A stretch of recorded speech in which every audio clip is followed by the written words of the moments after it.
আসসালামু আলাইকুম। গত পর্বে আমাদের ইলেকট্রিসিটি জনিত সমস্যার কারণে ক্লাস সাসপেন্ড হওয়াতে আমার যে মার্কআপের কাজটা সেটা অফলাইনে সম্পন্ন করছি। এখানে আমি মার্কআপটা বুঝিয়ে দিতেছি এখানে। আচ্ছা, আমার মার্কআপে এখানে আমি একটা রো নিছি। রো এর ভিতরে হচ্ছে কন্টেইনার। তার মানে একটা রো এই এরিয়ার ভেতরে একটা এরিয়া, আমরা যে এরিয়াগুলো ব্যবহার করি, header area, footer area, content area, slider area, এগুলো যেমন বেসিক এইচটিএমএল যখন আমরা শিখছি তখন আমরা এগুলো ব্যবহার করতাম। তো এটা কিন্তু আমি এখানে দিছি এক্সট্রা ক্লাস হিসেবে, এবং এখানে রো নিছি। এটা আমার এখানে হেডার এরিয়া নেওয়ার উদ্দেশ্যটা হলো যে আমি ওই অংশটুকুতে একটা নির্দিষ্ট স্টাইল দিতে পারবো। যেমন এখানে যদি আমি হেডার এরিয়ার দিকে লক্ষ্য করি, যে আমার হেডার এরিয়া একদম ব্রাউজারের এই মাথা থেকে একদম শেষ মাথা পর্যন্ত আমার হোয়াইট একটা ব্যাকগ্রাউন্ড আছে। হ্যাঁ, এখন এই যে হোয়াইট ব্যাকগ্রাউন্ডটা যদি আমি দিতে চাই তাহলে অবশ্যই আমাকে এক্সট্রা একটা রো এর ভেতর একটা ক্লাস নিয়ে দিতে হবে। এখন আমি যদি এই রো এর যদি একটা ব্যাকগ্রাউন্ড দিতাম তাহলে সবগুলা রো এর ওই ব্যাকগ্রাউন্ডটাও চলে আসতো। এই কারণে মূলত আমার এক্সট্রা ক্লাস নেওয়া। আচ্ছা, ক্লাস নেওয়া তো এই ক্লাসের ভেতর এটা হচ্ছে আমার হেডার। এই হেডারের ভেতর আমি কন্টেইনার নিলাম। কন্টেইনারটা নেওয়ার উদ্দেশ্য হলো যে আমার কন্টেন্টগুলোকে ঠিক মাঝামাঝি পর্যায়ে নিয়ে আসলাম 1170 পিক্সেল উইতে, কারণ এটা আমার লার্জ ডিভাইসের জন্য। ওকে, তারপর আমার কন্টেইনারের ভেতর আমি কিছু রো নিলাম, একটা রো নিছি।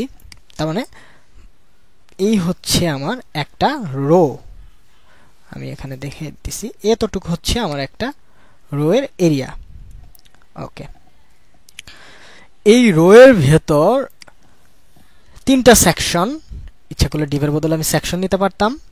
তিনটা সেকশন, একটা হচ্ছে সেকশন হচ্ছে লোগো, আপনারা এখানে সেকশন ব্যবহার করবেন HTML5 সাপোর্টেড একদম সুন্দর একটা টেমপ্লেট বানানোর জন্য। তো এখানে হচ্ছে এটা লোগো, তার ভেতর হচ্ছে মেনু, ভেতর না সাথেই মেনু, তার সাথে হচ্ছে সোশ্যাল আইকন। আচ্ছা, এখন এগুলা কতটুকু জায়গা পাবে এটা আমি নির্ধারণ করে দিয়েছি হচ্ছে col LG3, col LG, col বলতে column, column large 3, column large 6, column large 3। তার মানে লোগোর জায়গা পাবে 3 গ্রিড, মেনু জায়গা পাবে 6 গ্রিড, সোশ্যাল আইকন জায়গা পাবে 3 গ্রিড। তার মানে তারা ভাগাভাগি করে সর্বমোট 12 গ্রিড জায়গা নিয়ে নিল। এখন আমি যদি সাইটটাকে রিফ্রেশ করি তাহলে দেখা যায় যে আমার এটা সাইটটা এখানে তাই দেখা যাইতেছে। লোগো, সোশ্যাল আইকন এবং মেনু পৃথক পৃথকভাবে তিনটি কলামে বিন্যস্ত অবস্থায় আছে। আচ্ছা, এখন আমার এটা হেডারটা শেষ, আমার রোটা ক্লোজ। তারপর আবার স্লাইডার এরিয়া না লিখলেও পারতাম, শুধু রো এর ভিতর কন্টেইনার দিয়ে আমি কলাম শুরু করতে পারতাম, কিন্তু এখানে তা করি নাই, কারণ হচ্ছে আমার স্লাইডার এরিয়াতে একটা ব্যাকগ্রাউন্ড কালার আছে, সেটা হচ্ছে এটা। এখন এই কালারটা আমি কিভাবে দেবো? এই কালারটা দেওয়ার জন্য অবশ্যই সেই রো এর সাথে আমার এক্সট্রা ক্লাস নিতে হইতেছে। আচ্ছা, সেই ক্লাস স্লাইডার এরিয়া, যার ব্যাকগ্রাউন্ড কালার হবে ব্ল্যাক। আচ্ছা, তারপর কন্টেইনারের ভিতর রো এর ভিতর জাম্বরটন।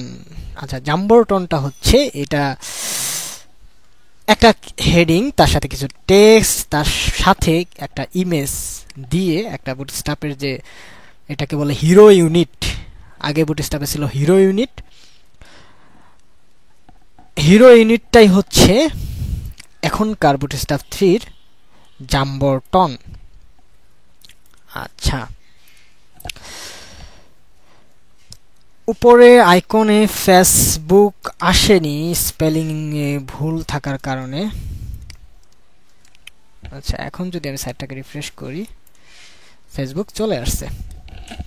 আচ্ছা, তারপর সেটা হলো স্লাইডার এরিয়া, এটা দেখাই দিলাম, এটা হিরো ইউনিট বা জাম্বরটন সেটাও দেখানো হলো। তারপর হচ্ছে ইন্ট্রো এরিয়াটা হচ্ছে এই সেই ইন্ট্রো এরিয়া, যার একটা গ্রে ব্যাকগ্রাউন্ড আছে, ডিডিডি কালারের একটা ব্যাকগ্রাউন্ড আছে, সেজন্য এটাকে ইন্ট্রো এরিয়া ক্লাসে নেওয়া হলো। তা না হলে শুধুমাত্র রো এর ভিতরে রাখলেই চলতো। এখানে ইনটু এরিয়া নেওয়া হয়েছে, তার ভিতরে কন্টেইনার মাঝামাঝি চলে আসলো, তারপর হচ্ছে রো, রো এর ভিতর হচ্ছে কলাম 12, তার মানে হচ্ছে 12 গ্রিড, এবং সেটার নাম দেওয়া যায় ইন্ট্রো টেক্সট, ইন্ট্রো ইন্ট্রো, যার ভেতরে থাকবে আমার কন্টেন্টগুলা। কি কন্টেন্ট থাকতে পারে আমি পিএইচডিটা দেখে নিই। যেমন ইন্ট্রোর ভেতর আমার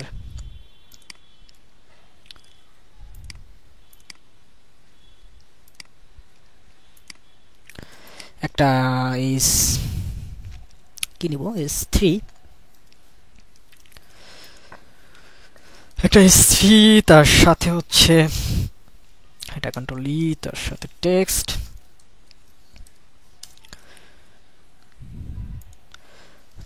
তার সাথে প্যারাগ্রাফ,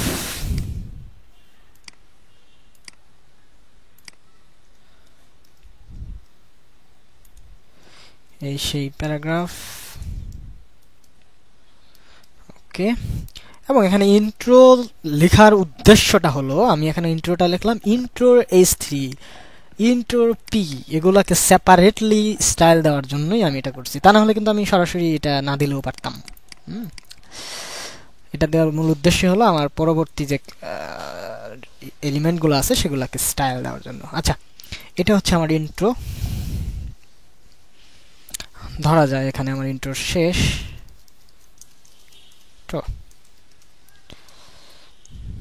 ওকে, তারপর কন্টেন্ট এরিয়া, কন্টেন্ট এরিয়ার ভিতরে কন্টেইনার, কন্টেন্ট এরিয়াটাও একটা রো, এবং সেটা এখানে একটা জিনিস বোঝার আছে, এটা হচ্ছে একটা কন্টেইনার। কন্টেইনারটা কিন্তু একটা ব্যাকগ্রাউন্ড কালার নিয়ে কন্টেইনারের ভেতর আছে, মানে হচ্ছে এই কন্টেন্ট এরিয়াটা, এটা হচ্ছে আমার পুরা কন্টেন্ট এরিয়া। আমি যদি মাউস দিয়ে দেখাই, এতটুকু হচ্ছে আমার কন্টেন্ট এরিয়া, সাপোজ এই মাথা থেকে ওই মাথা পর্যন্ত, এবং তার ভেতরে আছে হলো কন্টেইনার, তার মানে এটা হচ্ছে মিডল জায়গাতে। আচ্ছা, এরকম কন্টেইনারের ভেতর আবার অনেকগুলো রো আছে, যেমন এইখানে ধরা যায় এটা একটা রো, তারপর এটা একটা রো, তারপর এটা, সব দুটা মিলে একটা রো, এরকম কিন্তু অনেকগুলো রো আছে, যেটাই আমি এখানে করছি। যেমন এখানে কন্টেন্ট এরিয়ার ভিতরে আমি রোটা নিছি, রোটা অবশ্যই নিতে হবে, তারপর কন্টেন্ট এরিয়া, তার সাথে হলো কন্টেইনার, কন্টেইনারের ভিতরে রো, রো এর ভিতরে হচ্ছে একটা কলাম, যেটার নাম হচ্ছে, যেটা 12 গ্রিড, এবং সেটা হচ্ছে প্রসেস হেডিং। আচ্ছা, এখানে প্রসেস হেডিং এবং প্রসেস যে চার্টটা সেটা আলাদা করছি, একসাথেও করতে পারতাম। আমি এখানে আলাদা করার অ্যাডভান্টেজ আমি আসলে ডাইনামিকলি পাবো মনে করতেছি, এই জন্য আমি আলাদা করছি। আচ্ছা, তো তারপরে এটা হচ্ছে প্রসেস হেডিং, তার নিচে হচ্ছে সিঙ্গেল প্রসেস চারটা, এই সেই সিঙ্গেল প্রসেসগুলা, একটা দুইটা তিনটা, এই পাশে আরেকটা আছে, সেটা হলো চারটা, চারটা। তার সাথে থাকবে প্যারাগ্রাফ, তার সাথে থাকবে হলো H4, তার সাথে থাকবে হলো প্যারাগ্রাফ, এবং উপরে একটা আইকন। তাহলে আমি যদি এটা করে ফেলি এখনই, তাহলে এই প্রসেসের ভেতরে থাকবে একটা করে আইকন। আমি আইকন কল করা আছে, সাপোজ আমার এই আইকনটাই, আমি এটাকে কপি করি, সাপোজ এটাই আমার আইকন। তার নিচে হচ্ছে একটা H4, কন্ট্রোল ই, না, আমার একটা পিও থাকবে এটা। আচ্ছা, এখন H4 এ কি থাকবে আমি যদি দিয়ে দেই, কন্ট্রোল এ, কন্ট্রোল সি। আচ্ছা, আমার এটা হচ্ছে S4, আমার পিটা হচ্ছে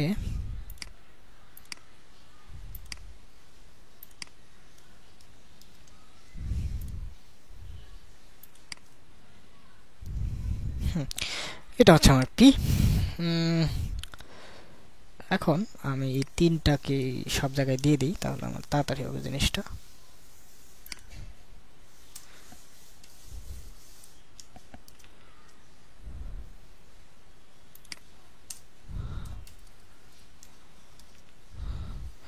আমি চারটা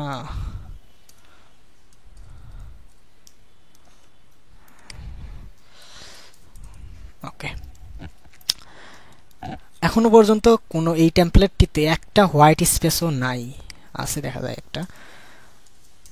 আমার জানা মতে নাই, কারণ এগুলোকে হোয়াইট স্পেস বলে, বাড়তি স্পেস যেগুলোর কোনো কাজ নাই সেগুলোকে বলে হোয়াইট স্পেস। এখানে একটা হোয়াইট স্পেস আপাতত নাই।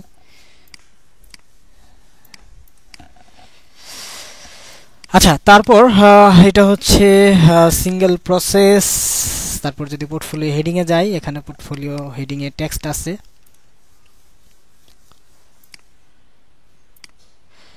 our latest stuff,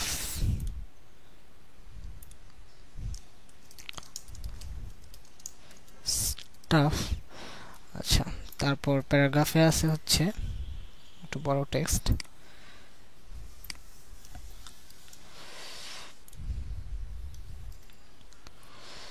আচ্ছা,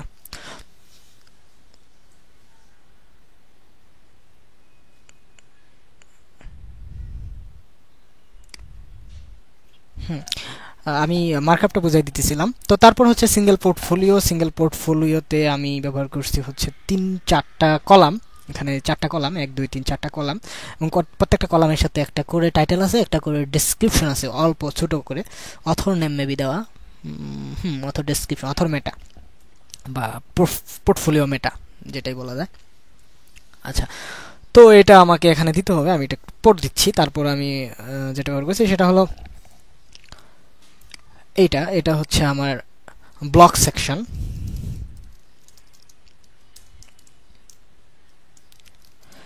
আচ্ছা, এটা হচ্ছে আমার একটা ব্লক সেকশন, আর এটা হচ্ছে আমার অ্যাবাউট আস সেকশন। এখানে তাই আছে, যেমন এটা হচ্ছে আমার একটা ব্লক সেকশন, আর এটা হচ্ছে আমার অ্যাবাউট আস সেকশন। এখন আমি যদি এই ব্লক সেকশনটাকে চিন্তা করি, ব্লক সেকশনটাকেই যদি একটা রো হিসেবে ধরি, তার ভেতরে যদি আমি একটা রো নেই এবং সেই রোকে যদি আমি আবারও গ্রিডে ভাগ করি, তাহলে এখানে দেখা যাচ্ছে যে এখানে আমি সাপোজ 3 গ্রিড, বাকি এখানে 9 গ্রিড দিয়ে আমি এটাকে আবার সেপারেট করতেছি। এরকম 2টা ডিভ এখানে নেওয়া আছে, যেগুলোকে আর্টিকেল হিসেবেও নেওয়া যেত। আচ্ছা, এখানে তাই করা আছে, যেমন এই রো সেকশনের ভেতর একটা রো নিয়ে সেখানে 3 গ্রিড এর জন্য ডেট, এখানে হচ্ছে 9 গ্রিড দিয়ে সেখানে ব্লক পোস্ট। তাহলে এই গ্রিড কলাম নেওয়ার কারণে সুবিধা হলো, এখানে এই যে ডেটটা, এখানে ডেটের নিচে কোনো টেক্সট চলে আসবে না, এবং এটা সেপারেটলি একটা কলাম হিসেবে প্রকাশ পাবে। আচ্ছা, এখনো পর্যন্ত সাইটে কোনো অফসেট ব্যবহার করা হয় না। অফসেটটা হচ্ছে মার্জিন মূলত, তো অফসেটটা যখন লাগবে তখন ব্যবহার করব, এবং ফ্লটও ব্যবহার করা হয় না কোথাও এখনো পর্যন্ত। আচ্ছা, তারপর হচ্ছে টেস্টিমোনিয়াল এরিয়া।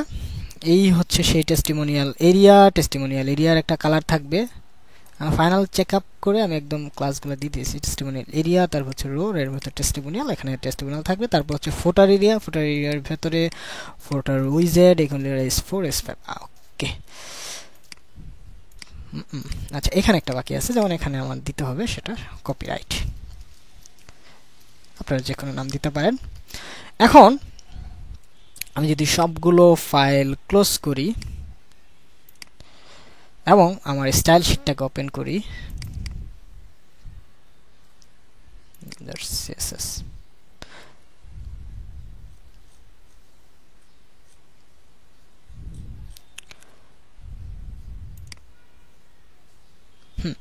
এখানে main dot HTML boiler 5 template ব্যবহার করার কারণে আমার এখানে মেইন যে CSSটা, সেখানে কিছু CSS দেওয়া আছে। এখানে আমি HTML5 element, audio, image, canvas এগুলো যদি ব্যবহার করি, এগুলো কিভাবে কাজ করবে, টেক্সট এরিয়া এবং ব্রাউজার হ্যাপি। ব্রাউজার হ্যাপি মূলত হচ্ছে i7 এ যখন সাইটটা ওপেন হবে তখন যে একটা এরর মেসেজ আসে ফার্স্টে, ওই যে সেটা, এই টেক্সটটা কিভাবে দেখাবে, এটার জন্য ব্রাউজার হ্যাপি, ব্রাউজ হ্যাপি। আচ্ছা, তারপর অথর্স কাস্টম স্টাইল, এটাই হচ্ছে আমার স্টাইল। এখন আমি সবগুলো, আপনারা মনে হয় HTML5 থেকে কিভাবে এগুলাকে কপি করবেন, এই যেমন Ctrl+C। আচ্ছা, আমি এটাকে দুটোকে একত্রে নিয়ে আসি, এটা হবে move to other view, right বাটনে ক্লিক করে মুভ টু আদার ভিউ। আচ্ছা, ওটা উল্টা হয়ে গেল।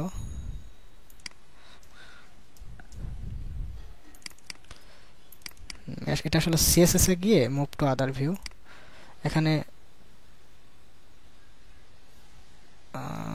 সেট আমি আনতেছি।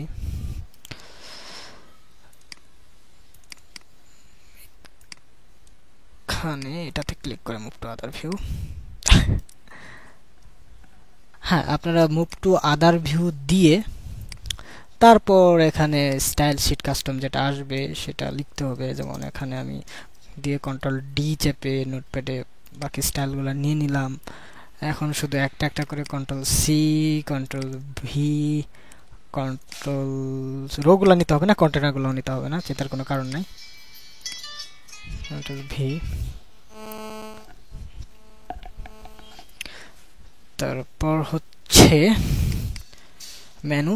আচ্ছা, আমি এই কাজগুলা এটা অফলাইনে করতেছি, আমি পরবর্তী টিউটোরিয়ালে দেখাবো কিভাবে এক্সট্রা ক্লাসগুলো আমরা ব্যবহার করব এবং বাকি কন্টেন্টগুলো অ্যাড করে ইনশাল্লাহ সাইটটাকে কমপ্লিট করার চেষ্টা করব।